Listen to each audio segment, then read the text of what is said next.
Thank you Trade for sponsoring this video.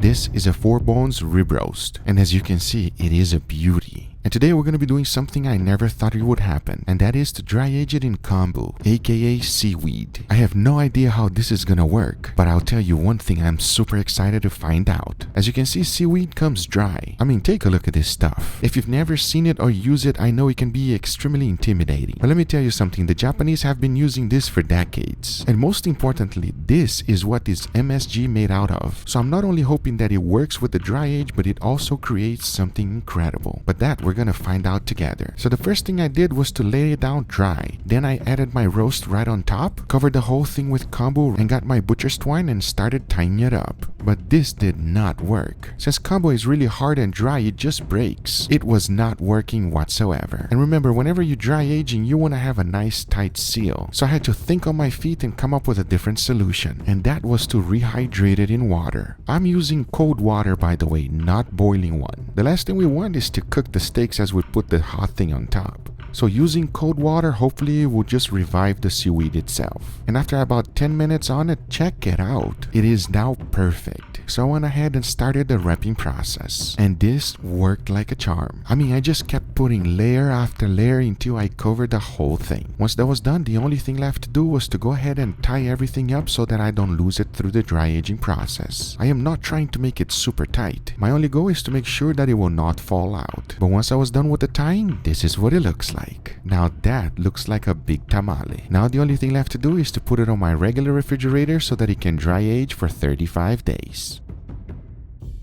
Once the time was up, I took it out and check it out what it looks like. Everything seemed to work like a charm. It is super dry, there's no funky smell, and now I'm excited to open up and see what we got. So I first started by removing all of the butcher's twine. That was not a big deal whatsoever. But when I jumped into the seaweed, oh man, that's a different story. It is like duct tape, 100% glued to the meat. I mean, if I went full strength on it, the meat would just rip it apart. Check this out. That's not what we want, so I had to really take my time and go nice and slow. Wherever I couldn't get it out by hand, I used my knife. This was tedious work, but at the same time, the smell that is coming out of this thing is amazing. Going into this experiment, I had no idea what to expect, but I'll tell you one thing right now, I am so happy I did it. Even though it took me a long time to take the whole thing out, once I was done, this is what it looks like. That, my friends, is 35 days dry aged beef in seaweed. Something you have never seen and you might never see again. And I mean, check out the fat. It is almost perfectly dry aged. It seems like it held a nice amount of moisture, and most importantly, it feels nice. When I say that, I mean that it's still a little bit pliable. It's not like a rock. That is always what you're looking for towards the end result. The only thing left to do is to slice it open and see what we're left with, and for that I'm gonna keep my mouth shut and let you experience this with me.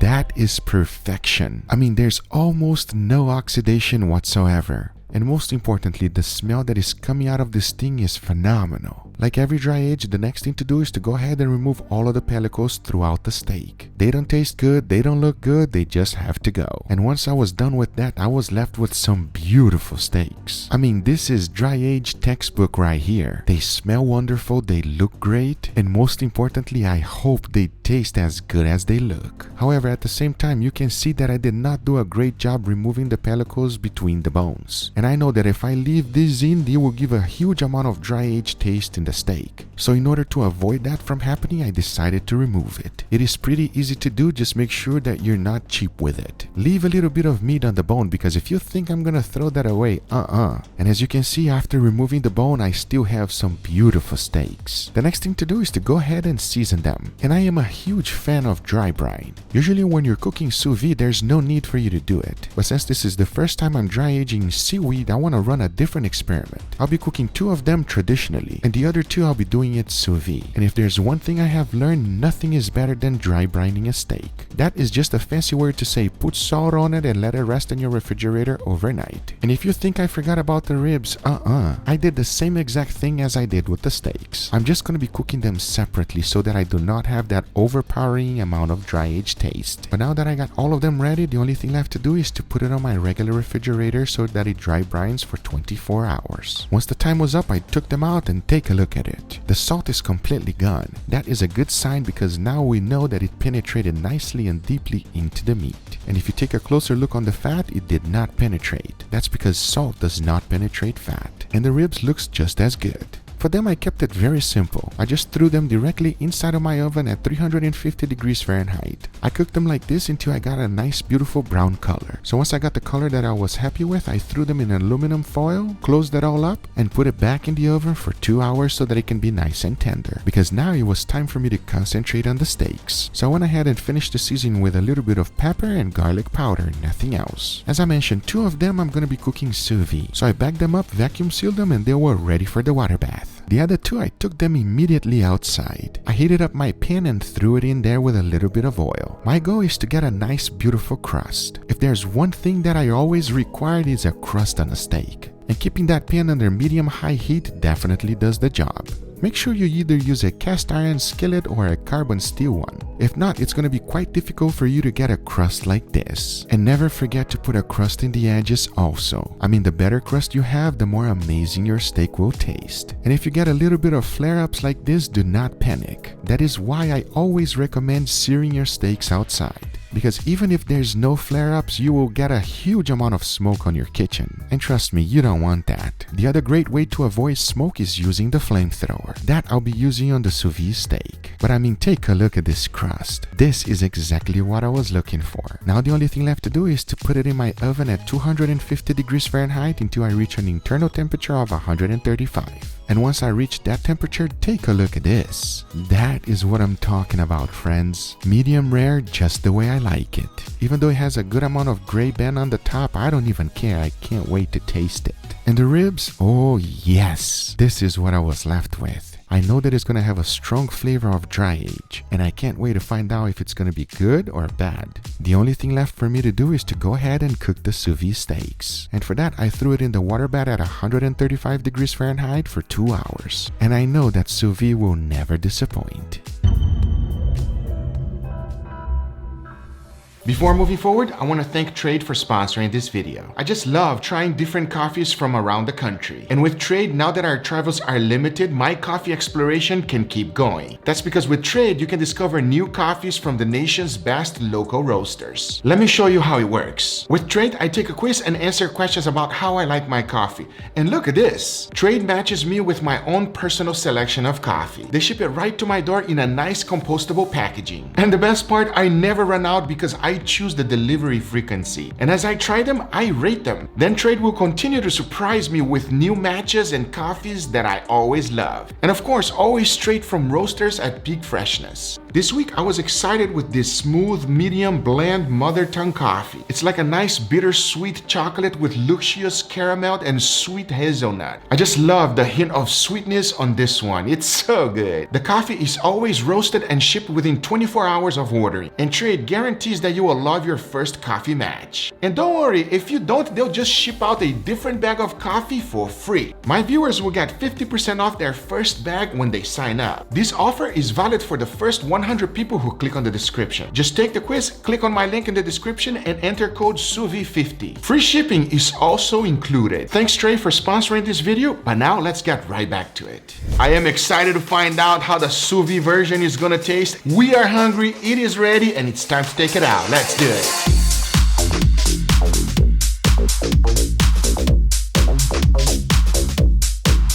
If the smell is telling me anything, I'll tell you right now, it is phenomenal. And this is what you're thinking, right? It doesn't look good because it's great and it needs a crust, but for that, I'm gonna be using my flamethrower. So now I say, I know it doesn't look that good right now, but watch this.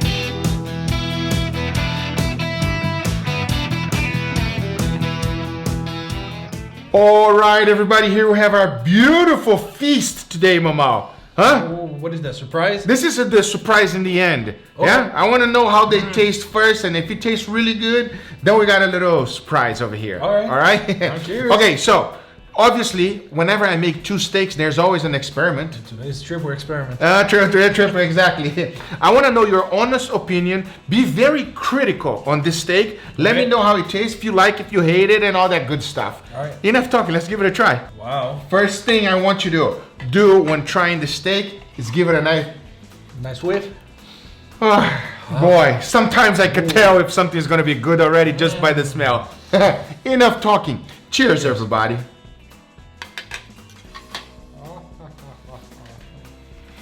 Thank you. Thank you.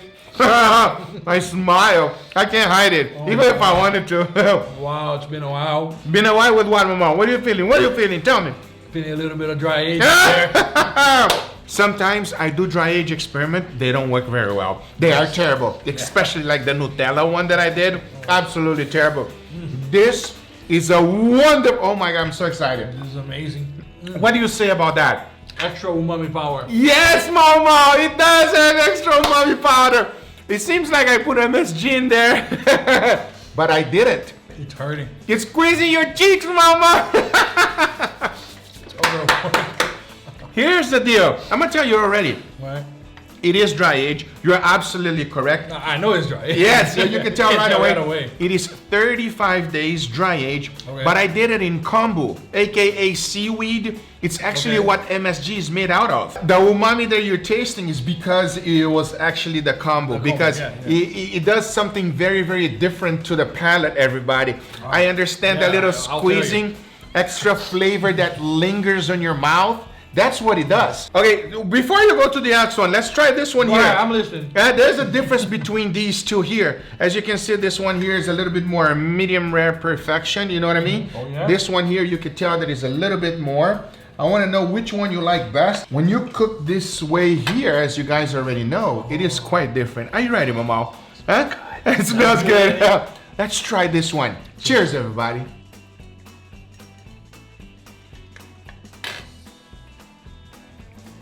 Talk to me, Mama. This one is nicer.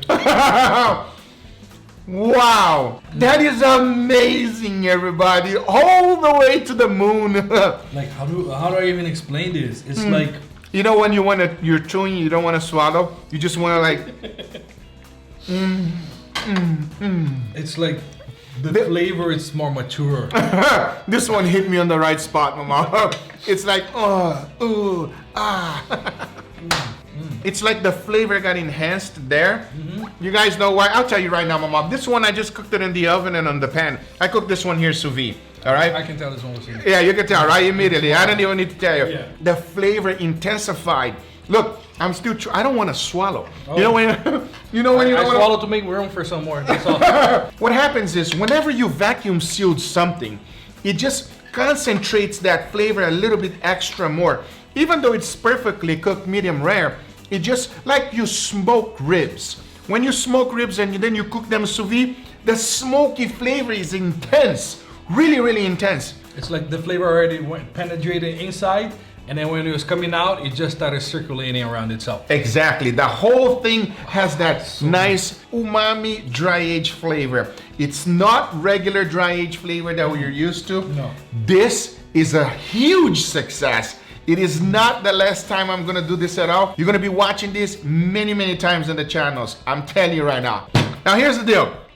This is the surprise, Mama. Careful, might be a little bit hot. Okay. Now what this is the ribs, because these were bone in. Yeah. Nice and tender. Oh because my God, the smell. I know, right? Hits you right away. Now here's the deal with the ribs, everybody. As I try to explain it on the video, because that dry aginess is so close to the bone, this should really have that like dry age powerfulness. You know what I'm saying? Did you smell it? You smell it? I smell it from here. Yeah.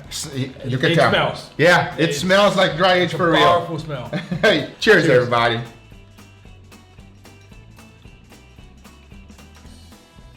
Damn.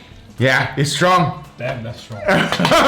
That's a strong dried flavor. Oh, I'm not gonna say I don't enjoy that, because I do enjoy that, but it's extremely strong, very powerful. It was a wonderful thing cutting this off the steak so that it does not overpowered the steak. Yeah. I think if I left the bone in there and I cooked it sous vide, too much of this dry aged flavor would have gone in there and it wouldn't enhance it too much, because this steak is perfection. Not only does it produces an incredible dry aged flavor, but it has something extra. It's like you sprinkle MSG on top of the umami flavor. Yes, exactly. Not just the steak, the actual umami flavor. I cannot believe I did not do this earlier, everybody.